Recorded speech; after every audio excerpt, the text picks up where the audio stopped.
Hey guys, and welcome back to another episode of Climbing the Ladder. As you can see, thanks to your comments, I've stuck with the toucan, which I mistakenly called a parrot, I think last time. I'm terrible at my birds, and I apologize. And I've also picked the title, Knowledge is Power. So thank you guys for your suggestions. Maybe we'll mix it up every week or so. But let's get started with our first match, which is against Bison. Now, Bison can be a little difficult if you don't have a good footsie game. And I'm very hit or miss when it comes to fighting Bison because I tend to freak out, especially when I'm in low life deficit. So right now I'm doing pretty good, kind of keeping him down, just keeping him, staying on top of him on his wake-ups and not fooling around too much. But I do a random uppercut there. I think that was supposed to be Fireball, and I just had a bad input. But at this point, it's a heavy footsie game. It's all about kind of getting the knockdown, and then once you do, staying on top of them. So I have to learn how to option select those teleports. Unfortunately, practicing option selects like that are kind of a little tough. I don't really know how to use training mode that well. But so far, so good. Pretty easy round for that first run. I take the win there. But let's see what changes in the second round. So immediately he starts off with a scissor kick. He wants to close that distance in between me and him because he knows I'm taking advantage of it, especially as Ryu with crouching medium kick. But he's doing his best just to keep his pressure up. I punish his Psycho Crusher there with a nice sweep, but I eat a throw. I probably could have uppercut there, but I'm a little gun-shy when it comes to uppercuts, especially when playing online. He takes me out with an anti-air kick there, another one. And it's just, at this point in the situation, when he's got me against the wall, he kind of has the advantage here just with his pokes. And it's a little tough, like there. Like, I can't do crouching medium kick. I can't do my basic footsie tools there because he can punish me for all of them.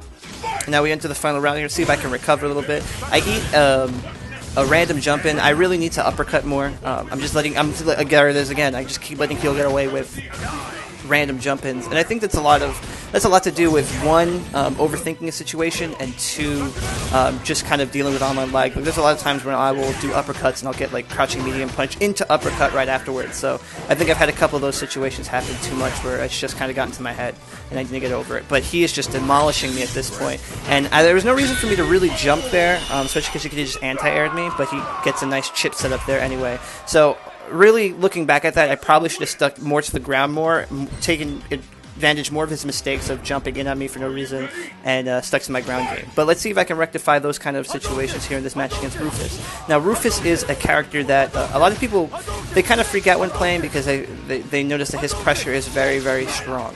When he gets on the inside, it's kind of hard to get rid of him.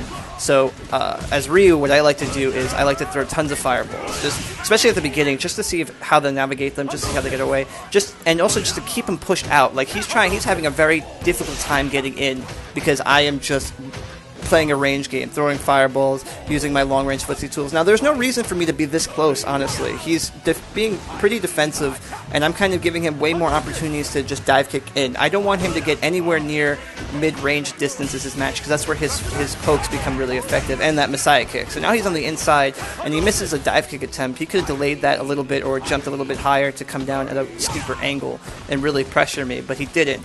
Instead, he goes for a nice throw, which is okay because he's throwing me away from him, and he's pushing me away from his pressure. So that we want that. We don't want him to start figuring out what he's doing and start dive kicking us relentlessly and start poking us with frame traps. So pretty good first round. We enter the second round here. He's looking for throws. He's walking forward after dive kicks. I should, if he keeps doing it, I should uppercut him. But now he finally gets a throw. His pressure game should start, but he doesn't dive kick me. He doesn't take advantage of the fact that he got a hard knockdown.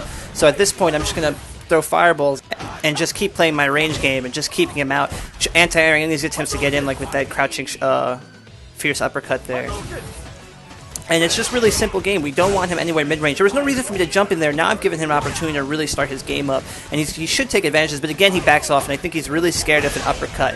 At this point, if your opponent hasn't proven that they can get out of situations, like if they're not going to uppercut, make them uppercut, especially when you have a large life lead. You have an opportunity to really take those chances just because of a large life lead. Now, of course, I could uppercut and take advantage of all the meter that I have because I am fully stocked. And at this point, I think I tried to do crouching medium punch there. There was no reason to do an uppercut there at all. I do a EX fireball there to kind of push him back. Tried to go for a cross-up, but he did a random Messiah kick. I kind of wasn't ready for that. I'm not sure if that's the greatest option, especially when I think Rufus has a nice crouching attack move that works as a great anti-air. But anyway, he takes the round with a throw. Now, one of the mistakes I made was just kind of getting in his face for no reason, being impatient. So see if I can rectify those in round 3. Not throwing as many fireballs because he's looking for ways around him. So what I'm doing here, and what you can't really see, is that the fireballs I'm throwing are all different variable strengths. So light, medium, heavy, and I'm mixing them up to really kind of disrupt his approach. As you saw, he got eat those fireballs at the beginning. Now he's finally getting in.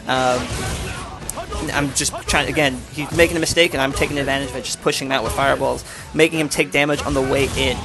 He doesn't really have much answers to this, so a nice uppercut there. Kind of just read that dive kick completely. And I was just using the hurricane kick to build meter and close up that space, but he couldn't get it in all, and I take the game. I think one of the key things that player could take it away from is he was too scared of a situation that might have happened and not of the situation that actually happened. So make your opponent prove they can defend themselves and then start making decisions from there. But now we have our match against Abel. And Abel, I believe, counters Ryu. I know this matchup has changed tremendously here and there between the different versions of Street Fighter, but this match really comes down to kind of the mental mind game, I feel. Like, is he going to roll? Is he going to go for throw? It's a very mix-up heavy mind game. And unfortunately, I am not doing the best here. I get a nice jab, medium string to get out of pressure, and trying to take advantage of his wake-ups. Now, I keep thinking that second hit is blocked low just because of the animation, but I guess it's a high block, and the last hit's a low block, so he'll probably hit me with that again somewhere down the line. So this is a kind of an even match here, but unfortunately the step kick. This is another kind of footsie heavy game, I feel, especially in the neutral game. Ryu's trying to keep him out with crouching medium kick, and Abel's trying to get in with step kick. And this Abel player is really, really good. Final Goose kind of taking advantage of my mistakes and really kind of getting there. He's not afraid to eat 2 fireballs. It's his approach. And again, I don't block that second hit because of the animation. I just keep thinking it's a low. And he gets a nice throw here. And now here's the mix-up game. Is he going to throw me? Is he going to go for various other setups? But again, gets a nice throw. And I'm not really uppercutting. I'm not really punishing him or making him second guess himself, and he's just taking advantage here. And finally, I get a nice fake cross up there, uppercut because he's hitting buttons, and I couldn't stop his roll. I tried to do a crouching medium punch just to keep him in place, but he got out, and he gets a nice dash up throw. So Abel players kind of can take advantage of Ryu's that don't really punish their mistakes, or don't really make them second guess their options. That's something I've got to work on. Final match of the night, as you notice, we've all kind of an all-Ryu episode today, just because I feel like getting back to basics a little bit. And this is against C Viper. Viper is, she can be tricky. Very mix-up heavy, very kind of punishing. You can't play the same game with Ryu because, you know, she can punish your fireballs pretty simply. But you also can't let her get away with stuff. Obviously there, guy's hitting buttons, so I uppercut just to see what's going on. Again, he does another jump in, makes me block, but eats another uppercut because he's hitting buttons. She's got me in the corner here, but you can't be afraid. Meant to dash up there, but I held the focus attack for some reason. And finally he blocked there, but I had meter to escape that situation, and I eat a seismo there for no reason, just not blocking. He's jumping a lot, so maybe I can take advantage of that. Tries to go for a mix-up burn kick, but a nice anti-air keeps him out of the way. Now we're back in the neutral game, which is kind of tough. I'm jumping at him for no reason, and I just kind of I didn't block that situation. I think I stood up or something wrong. It just takes the game. So maybe I can learn from my mistakes in the second round. I'm still not quite sure the general game plan of fighting Viper. I know my fireballs aren't, like a zoning game isn't really effective against her just because she gets behind me. The footsie game isn't, it's good, but she can get around it with burn kicks and really punish you instead of her game. So again, hitting buttons on his after landing a jump in. So I hit him with a nice uppercut. Now we're back to a neutral game. He's jumping a lot, and I'm not really anti-airing. Mostly because I think I'm scared of the mix-up tool. Keep him pressured. Nice throw. Got him on the defense. Nice empty jump cross up. He was really blocking a lot, really defensive for Viper. Usually Viper's all over the place, so if he's going to be holding back, I jump over and try to get an easy combo there, which worked. So try to do the same thing there. I don't know why. They were dashing forward. Sweep. So this is the thing. The footsie tools. I do a sweep, and she punishes me with the EX Seismo. It's kind of hit or miss here and there, but he's not teching throws, and he's kind of afraid to take the offensive when I've got him knocked down, and he's just letting me maul him for no reason. Build some extra meter there. Missed the uppercut, but I'm going to get a crouching medium punch anyway. So that's going to be it for this week's episode. Maybe I'll do some Ryu Fei Long matches next week, but thanks for watching. Don't forget to subscribe to the channel, and I will see you all guys soon. So take care.